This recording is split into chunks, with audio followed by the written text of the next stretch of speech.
Okay, so that antiquarian? That was me. No doubt about it.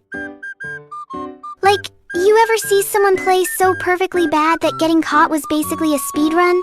That's me! And just to make it extra embarrassing, the opponent wasn't even a real player. It was a Mary bot. I repeat, a bot. And guess what? I still lost. I guess that's a new personal record. First human being to get slapped into another dimension by an AI. And the worst part? I was rocking Antiquarian's newest skin. Oh yeah, I went down in style. Still went down though. So here's how this tragedy happened. I accidentally bought the skin. Yup. Was just browsing, minding my own business, when my finger decided to betray me and slam that buy button. I thought my secondary password would save me like it always does, until I remembered I used it already. Boom. 5K fragments gone. Just like that. Talking about a disaster. Especially since, I don't even main Antiquarian. But then I thought, well, hey, maybe I can play her. I'm not that bad, right? Wrong. Dead wrong. I jump into rank, get cocky, and end up being the only one flying to the Chair Express because I thought I could jump over some boxes at Sacred Heart Hospital that were clearly not jumpable. Peak gameplay, peak regret. Let's watch that one again just to let myself suffer.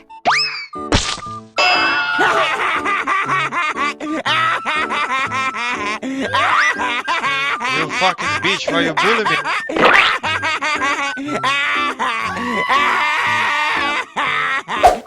At that point, my brain starts whispering, nice going. You just bought a skin you'll never use. Should have saved those fragments. You know, NetEase is probably cooking up something shinier just to drain your wallet later. And honestly, that voice isn't wrong. But then again, do I actually regret it? Because, honestly, I've been buying pretty skins for characters I don't even play since, forever. Like Enchantress. Well, I can't harass to save my life unless I'm playing Little Girl, and yet here I am with her S-tier skin looking drop-dead gorgeous. Do I regret that? Nope. I can still admire her beauty, even if she dies in the corner while the hunter spams stickers. So why am I suddenly feeling mixed about Antiquarian's skin? Is this regret? Or is it just me being dramatic? Or maybe both? And that brings me to today's topic, the eternal dilemma of buying skins. Should we buy pretty skins for characters we don't even main? Or should we save our precious fragments for the next drop that'll probably hit us right when we're broke? That's what we're gonna talk about today. A lighthearted discussion, not financial advice. So if you disagree, totally fine. At the end of the day, it's your fragments, your money, and your heartbreak. Oh!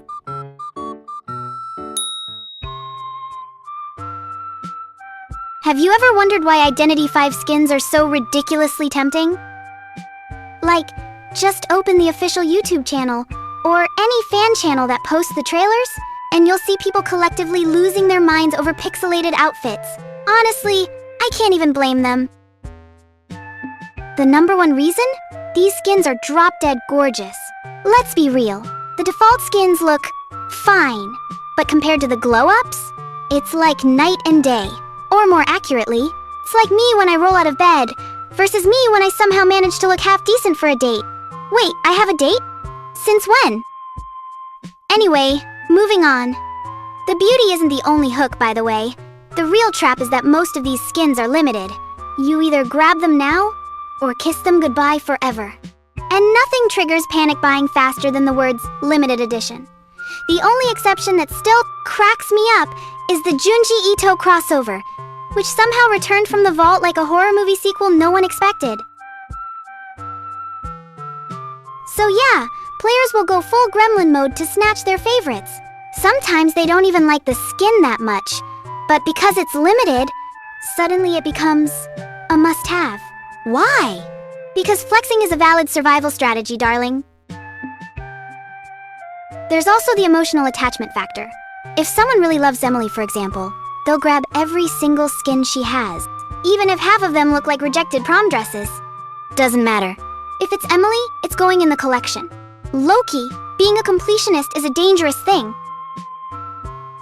And of course, Netties knows all this. Sometimes I thought that they know us better than we know ourselves, which is why their business strategy is basically this.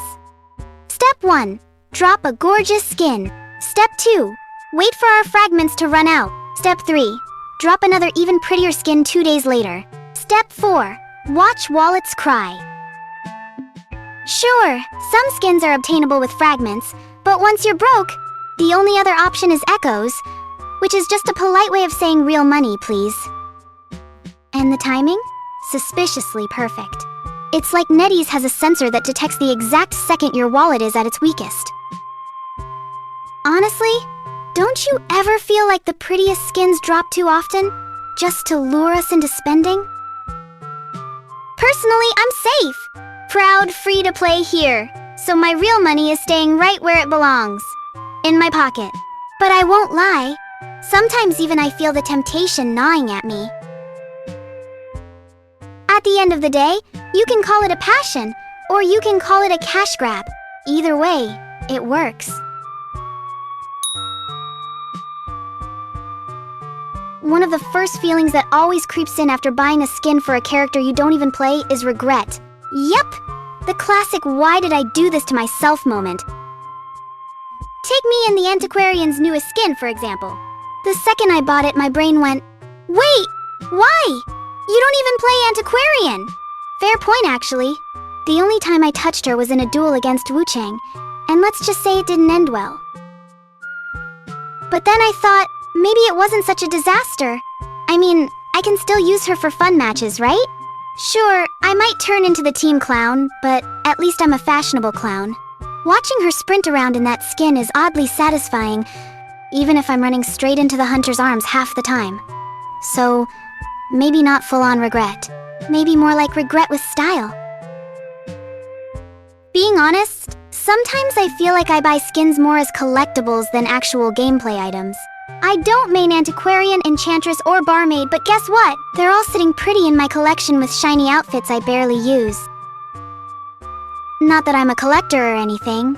If I actually started collecting seriously, I'd be broke in real life already. But at least I can flex a few nice ones. Still, I can't help but wonder sometimes. Am I buying fashion or a character upgrade? Because, to be honest, my gameplay isn't improving one bit. If anything, it feels like the prettier my character looks, the worse I play. Like, put me in an S-tier skin and suddenly I can't even kite a geisha for 5 seconds. So yeah, at the end of the day, Identity V isn't really a horror game. It's a fashion show with occasional jump scares.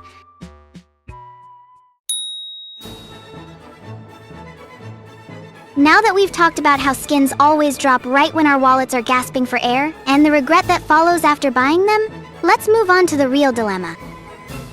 You see, every time Netties drops a shiny new skin, the same question haunts us. Should I spend money on this? Especially when I don't even play the character?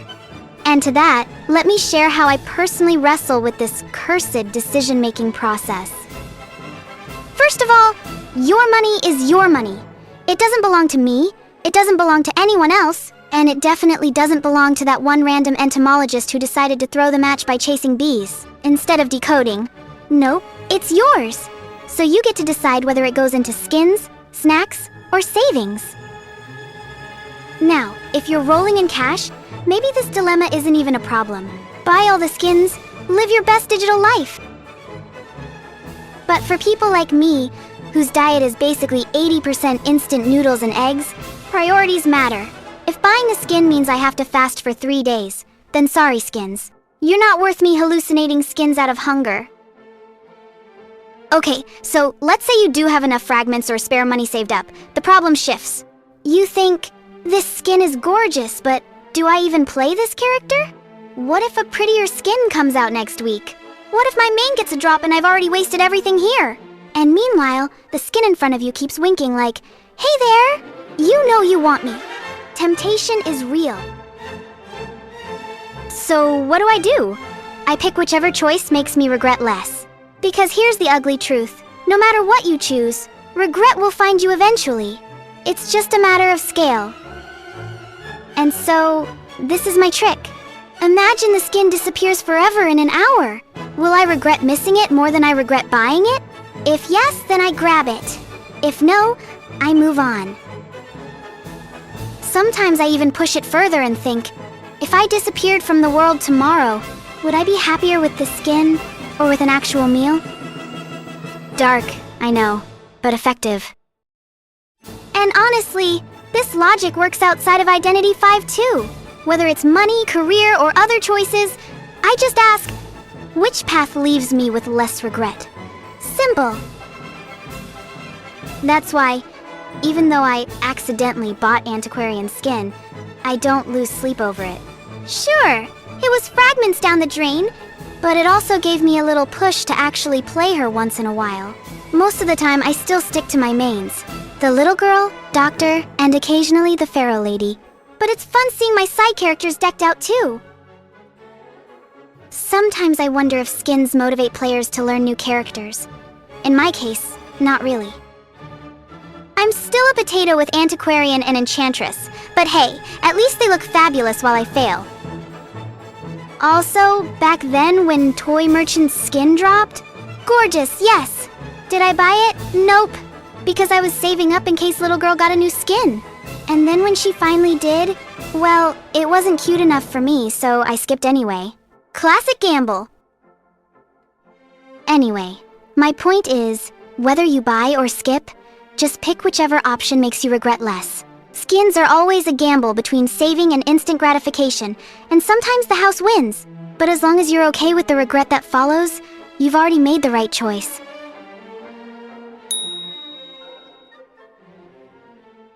Another thing to remember about this whole skin buying dilemma is you're not special. This isn't just your problem, it's everyone's problem. Seriously, ask your friends or even random players in the community, and I guarantee at least one of them is struggling with the same thing. Some regret buying a skin for a character they never touch, while others regret not buying it because now they can't flex. It's universal pain. Speaking of flexing, let's talk about that for a second. In Identity 5, and honestly in almost every online game, skins often double as status symbols. Like, if you're rocking the shiny limited edition outfit, you're suddenly the prom queen. Many people will assume you're some pro-level god of the character, even if, in reality, you're one misstep away from getting terror-shocked in the open. Meanwhile, default skin players? Half the time they get mistaken for bots or total newbies. Is that fair? Not really. Is it reality? Absolutely. Take me with my Antiquarian, for example. Gorgeous new skin, looking like I'm a pro, and still lost to a bot, Mary. So, yeah, skins don't exactly equal skill, at least in my case. But hey, I'm not here to lecture about social status. My point is, you're not alone. Misplays, wasted fragments, bad purchases, skipped skins, it happens to everyone. That's why, if you're ever sad or frustrated about it, cheer up. Worst case, you've got a pretty outfit for screenshots with your friends. And if you missed a skin, that's fine too, because to be honest, Netties may already cooking up the next must-buy outfit. There's always another one around the corner. At the end of the day, whether you buy the skin or not, it's your choice. Hopefully my little ramble here gave you some ideas on how to decide. And remember, even if regret comes knocking, you're not the only one. Every player has a story of a questionable purchase or a painful skip, but there's always good thing comes out of it. As the saying goes, every dark cloud has a silver lining. So yeah, that's my take, based on my own experience. If you have different experience and disagree, totally fine. Different people, different thoughts, right? This is Somina, signing off.